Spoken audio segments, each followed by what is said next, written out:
Okay, Midra, welcome. Today you're going to talk about how to memorize words easily and effectively.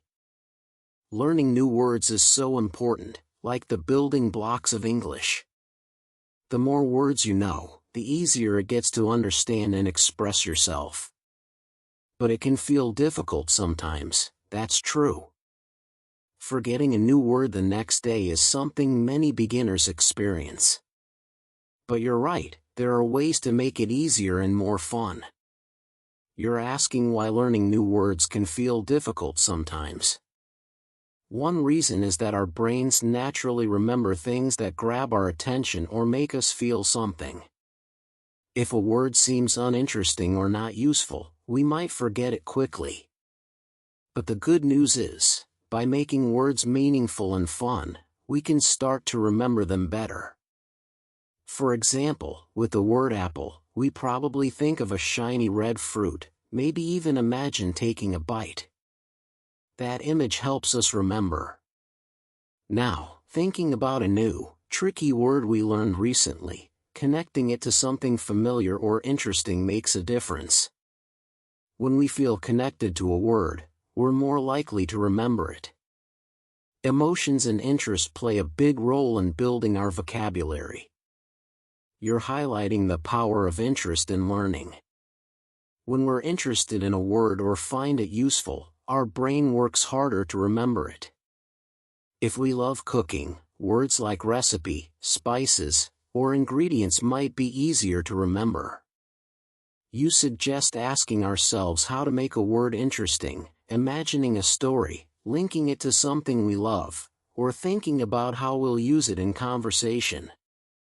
Building vocabulary is like planting seeds. Giving attention and care to each new word makes it grow stronger in our minds. You shared a great quote from Dr. Seuss: "The more that you read, the more things you will know. The more that you learn, the more places you'll go." This reminds us that learning new words isn't just memorization, it's opening new doors, taking us to new places, and helping us understand and express ourselves better. So, how to get started? Begin with words that feel important. Start small and make learning a daily routine. Practice reading, listening, and speaking with new words often. And you've uploaded videos to your website to help make it fun and simple. Before moving on, you'd love to hear the most recent English word we've learned. Let's drop it in the comments and talk about how to remember it better. Now, Chapter 2, Word Visualization: The Power of Imagination. You're saying that when it comes to memorizing words, one of the most powerful tools is our imagination. Our brains remember pictures and images much more easily than just words or letters. That's why the visualization technique can be so effective in learning new vocabulary. By imagining what a word means and connecting it to a mental picture, we can make the word much easier to remember. You're defining word visualization as creating a picture in our mind to represent a word. When we think of a word as a picture, it becomes more than just letters on a page. For example, if I say the word apple, what comes to your mind? You probably imagine a shiny red fruit. Maybe you even picture taking a bite and feeling its crunch. This image makes the word stick because it's tied to a real object or experience. So, how can you use visualization to remember new words? Let's say you're learning the word mountain. Instead of just repeating the word, try to close your eyes and imagine a tall, snow-covered peak. Picture yourself standing at the bottom, looking up at the huge mountain in front of you. You might see clouds touching the top or hear the wind blowing through the trees. By connecting the word mountain to a strong mental image, you're more likely to remember it the next time you hear or see it. Visualization doesn't have to be complicated. Even a simple picture in your mind can help. If you're learning the word happy, you might imagine a smiling face or a moment when you felt really joyful. The more vivid and personal the image is, the better it will work. Connecting new words to mental images is key. The trick is to create a mental image that stands out. The more unique or emotional the picture is, the easier it will be to remember the word. For example, if you're learning the word ocean, you can picture not just any body of water, but a giant wave crashing on the shore. Maybe you imagine yourself swimming in the cool water or standing on the beach listening to the sound of the waves. These details make the image clearer, and that helps the word stay with you. You're asking, why does this work? Our brains are very good at remembering pictures and emotions. When we link a word to an image, it becomes more meaningful, and our memory holds on to it better. Visualization taps into the creative part of our mind, making learning feel less like a task and more like an experience. You've shared a famous Chinese proverb, to learn a language is to have one more window from which to look at the world. This reminds us that learning new words gives us new ways to see and understand the world around us. By using visualization, we're not just memorizing a word, we're opening a window to new ideas and images that make learning fun and memorable. How can you start using visualization today? Next time you learn a new word, stop and take a moment to create a mental picture for it. You can even write the word down and draw a simple picture next to it if that helps. The more you practice, the easier it will become to link words to images automatically. You encourage us to try this technique and let our imagination run free. It's a fun and creative way to make sure new words stick. You'd love to hear from us. How do we picture words in our mind? Do we imagine scenes, objects, or something else? Let's share our thoughts and experiences in the comments below, because the way we visualize words can be different for everyone, so let's learn from each other. Now, Chapter 3, Word Connections, Linking Old and New. You're saying that one of the best ways to remember new words is to connect them to words we already know. Our brains love patterns and connections. If we can link a new word to something familiar, it becomes easier to understand and remember. This technique is called word association, and it's a powerful tool for learning English vocabulary. How does word association work? Think about it like building a bridge. On one side, you have a new word you're trying to learn. On the other side, you have words you already know. By creating a connection between the two, you can build a mental bridge, making it easier to cross over from the familiar to the unfamiliar. For example, let's say you already know the word beauty. Now you're learning the word beautiful. These words are connected because they come from the same root, and they belong to the same word family. A word family is a group of words that share a common base or root word. In this case, the root is beauty, and other words in the family include beautiful, adjective, and beautify, verb. Once you know one word in the family, learning the others becomes much easier because they are all related. Why are word families important? Learning words in families can save you time and effort. Instead of memorizing each word separately, you can learn several related words at once. This not only helps you build a richer vocabulary but also deepens your understanding of how words work together in the language. Another example is the word family of act. You might already know the word act, verb, but did you know that action, active, and activity all come from the same root? By recognizing the patterns between these words, you can more easily remember them and use them in sentence. Practical ways to use word connections. You're beautifully describing how connecting new words to known words is like adding new branches to a tree. Our knowledge expands in all directions, making our vocabulary stronger and more interconnected. It's a great habit to ask ourselves if a new word reminds us of something we already know, as that builds a helpful association. You're outlining practical ways to use word connections. Synonyms and antonyms, thinking of words that mean the same, like happy and joyful, or the opposite, happy and sad, creates a mental network. New words are always related to familiar ones. Prefixes and suffixes, recognizing these small parts at the beginning, undash meaning not and unhappy, or end of words helps us understand new vocabulary independently. This technique works with many English words. You're mentioning that to help us practice these connections, you've added special videos on your website that guide us through different word families, prefixes, and suffixes, showing us how to link new words to ones we already know. The more we practice, the faster we'll start recognizing these connections on our own. Making learning fun through connections. You're emphasizing that this technique isn't just effective but can also make learning more enjoyable. It's like solving a puzzle where each new word fits into the bigger picture of our vocabulary. Plus, we'll feel a sense of accomplishment as we realize how much easier it is to remember words when they're linked to familiar ones.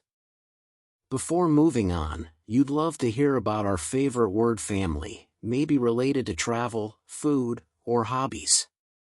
Sharing our favorite word family in the comments will help us explore even more together. By linking old and new words, we'll find that learning vocabulary becomes smoother and faster. Just like the other techniques discussed, it's all about finding what works best for us. Keep practicing, keep connecting, and watch our English vocabulary grow. Using words in real life. Chapter 4, Using Words in Real Life, Practice Makes Permanent. You're rightly saying that while practice makes perfect is common, for learning new English words, practice makes permanent is more accurate. The more we use new words in real-life situations, the more naturally they become part of our everyday vocabulary. Memorizing is just the start. Using them in sentences, conversations, and daily activities is what truly helps us remember them long-term. In this chapter, you'll explore how we can practice new words and make them stick for the long term. Why is using new words so important? You use a great analogy. Learning a new word but never using it is like planting a seed but never watering it. It will dry up in our memory. However, using the word in a sentence, conversation, or writing is like giving that seed water and sunlight, making it grow stronger in our minds. Using new words in real-life situations helps our brain connect the word to a context, making it easier to recall the next time we need it. This is why consistent practice is crucial, even if it's just speaking aloud or writing sentences to ourselves. Every bit of practice helps. You're outlining practical ways to use new words. Reading and listening in context. Reading books or listening to English content where the words appear gives us a clearer understanding of how they're used. We see different forms of the word and how it fits into a sentence. For example, reading "She was highly delighted with the surprise gift" helps us understand delighted, and then we can try using it in our own sentence like, "I am delighted to learn new words every day." Speaking out loud, whether practicing with a friend, a language partner, or just talking to ourselves, the key is to speak as much as possible. We don't need a formal conversation. We can use new words when describing our day, talking about a book, or even thinking aloud about our plans. You're providing methods for daily practice. Journaling, starting a journal where we write about our day, thoughts, or plans using new words we've learned. Even a few sentences each day can make a big difference. For example, if we've learned challenge, we could write, "Today I faced a challenge at work, but I solved it by thinking carefully." Daily word challenges, setting a goal to use a certain number of new words each day, starting small with 2 or 3 and gradually increasing. We could say to ourselves, Today I'm going to use the words enthusiastic, creative, and improve in my conversations or writing. Conversations with yourself. If we don't have someone to practice with, we can describe what we're doing or thinking using new vocabulary. For example, while cooking dinner, we could say, I am preparing a delicious meal. I feel satisfied with how it's turning out. It might feel funny at first, but it's a great way to get comfortable using new words. You highlight the power of listening and speaking. Listening to English content like podcasts, audiobooks, or YouTube videos reinforces the words we're learning by showing how native speakers use them in natural conversation. It also provides examples of pronunciation and grammar, helping us use words correctly when we speak. You've shared a quote from Mark Twain, "The secret of getting ahead is getting started." This is a great reminder that the first step of practicing new words in real-life situations is often the hardest, but it gets easier and more rewarding each time. Every time we use a new word, we're one step closer to mastering it. To help with this, you've uploaded videos on your website that focus on practical word usage, showing us how to use new words in sentences, conversations, and daily situations so we can follow along and practice to make our vocabulary stronger. Get started today. You're challenging us to pick a few new words we've learned recently and use them in our next conversation or writing exercise. We shouldn't be afraid to make mistakes, as that's part of the learning process. The more we use our new words, the more natural they'll become. You'd love to hear how we're using our new words in real life and what methods we use to practice, so we can share our tips and experiences in the comments and keep learning together. Repetition with a twist. Chapter 5, Repetition with a Twist, Keeping Words Fresh. You're rightly pointing out that while repetition is essential for learning new words, repeating the same words over and over can get boring. The good news is there are fun and effective ways to keep repetition fresh so we don't lose interest. In this chapter, you'll explore how spaced repetition helps us remember words long-term and discuss creative ways to practice without it feeling like a chore. How does spaced repetition work? As you've mentioned, repetition is crucial for memorizing new vocabulary. However, it's not just about repeating a word many times in one day. Spaced repetition is a method where we review a word at increasing intervals of time, starting from the day we learn it, then a few days later, then a week later, and so on. The idea is to review the word just before we're about to forget it, which strengthens our long-term memory. By using spaced repetition, we're not overwhelming ourselves with constant repetition all at once. Instead, we're giving our brain the perfect amount of time to process and remember the word so it sticks for the long term. You mentioned that many spaced repetition apps, such as Anki or Memrise, use this method to help learners memorize vocabulary efficiently. You're outlining different ways to repeat without getting bored. Even though spaced repetition is powerful, keeping things interesting is important for motivation. Here are a few fun ways to repeat words and make them part of our daily routine. Flashcards with a twist. Flashcards are classic, but we can make them more engaging by adding pictures, colors, or even funny sentences. For example, for the word excited, we could draw someone jumping up and down or write, "I am excited to go to the theme park." Adding creativity makes the words more memorable. Repetition apps. Many apps are available that use spaced repetition techniques to help us remember words.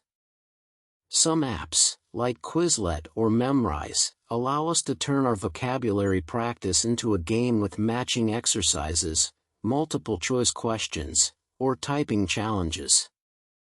These interactive methods keep things fun while reinforcing the words. Word games. If we enjoy games, why not use them to practice vocabulary? Games like Scrabble or word search are great for testing our knowledge of words. We can also play online vocabulary games or even create our own. For example, we can challenge ourselves to use 5 new words in a conversation with a friend or in a journal entry. The Feynman technique. This technique, named after physicist Richard Feynman, suggests that the best way to truly understand something is to explain it simply.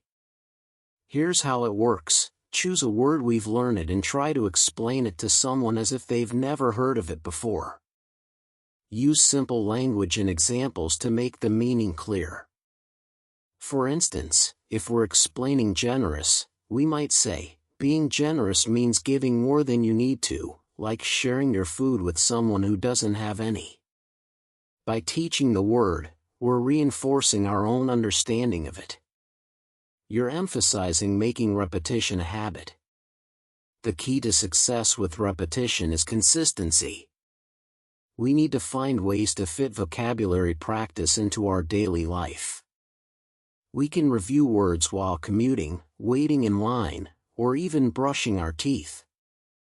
The more often we repeat words in small moments, the easier it becomes to remember them long term. You mentioned that on your website, you've added interactive activities designed to help with spaced repetition.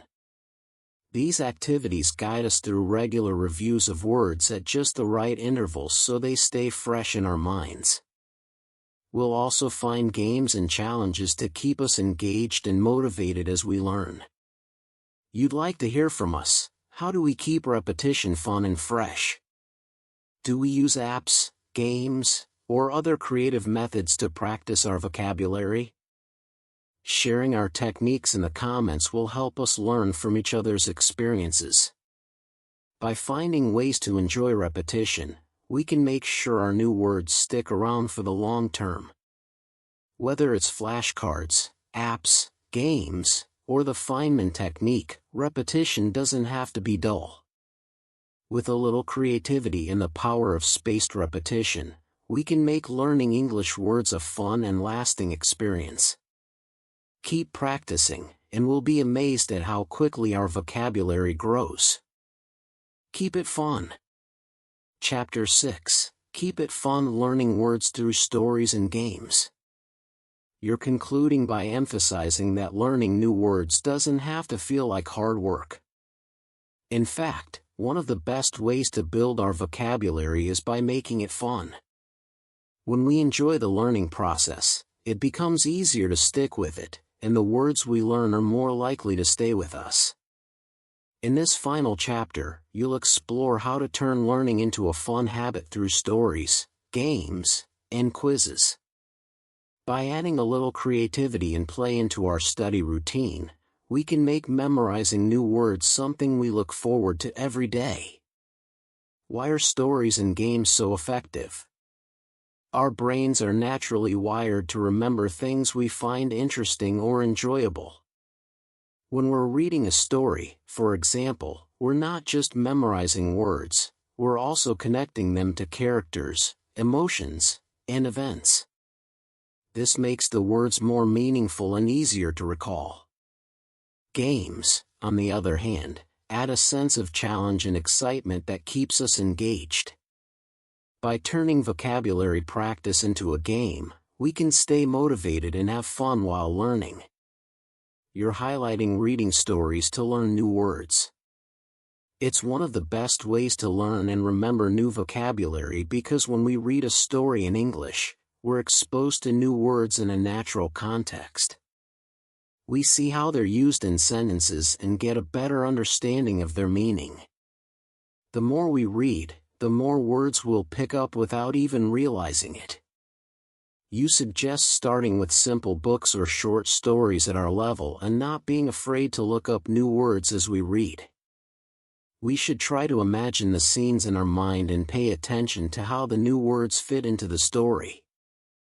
For example, reading "The boy was curious about the strange noise" teaches us that curious means wanting to know more about something. Reading the word in a sentence helps us remember it because it's connected to the story. You're also highlighting playing word games to build vocabulary. If we enjoy games, there are many that can help us practice and expand our vocabulary. Some popular options include crossword puzzles. These classic puzzles challenge us to think of words that fit a set of clues. They're a fun way to test our vocabulary and learn new words along the way. Word searches. In a word search, we look for hidden words in a grid of letters. This is a simple but effective way to reinforce our vocabulary by repeatedly seeing the words. Scrabble or Boggle. These games allow us to create words from random letters. The more words we know, the better we'll do, and they can help us practice forming words quickly. Online quizzes and apps. Many websites and apps offer quizzes, word games, and challenges to help us learn English. These are perfect for when we have a few minutes of free time and want to practice in a fun, interactive way. You're emphasizing making learning part of our daily routine. The key to mastering new words is to make learning a habit. We should set aside a little time each day to read a story, play a word game, or take a quiz. Even just 10 minutes a day can make a big difference over time. The more consistent we are, the easier it will be to build and retain our vocabulary. You've shared a wise quote from Leonardo da Vinci: "Learning never exhausts the mind." When we find joy in the learning process, it becomes something we want to do rather than something we feel we have to do. That's why adding stories, games, and quizzes to our vocabulary practice can make learning more enjoyable and effective. You mentioned that on your website, you've added exciting word-learning games and quizzes designed to keep us engaged while helping us practice new words. Whether we enjoy word searches, crossword puzzles, or quizzes, we'll find something that suits our style of learning. And don't forget, there are also plenty of stories for us to read and practice new words in context. Closing thoughts and invitation to share. As we wrap up this podcast, you hope we've found these techniques helpful for memorizing new words and building our English vocabulary. From using repetition and visualization to reading stories and playing games, there are many fun and effective ways to keep learning and growing. Now it's our turn. What's our favorite word learning technique? Do we enjoy reading stories, playing games, using apps, or maybe we have our own unique method for memorizing words? You'd love to hear from us, so feel free to share our thoughts in the comments below. Remember, learning English is a journey, and every new word we learn brings us one step closer to fluency. Keep practicing, keep having fun, and most importantly, keep learning.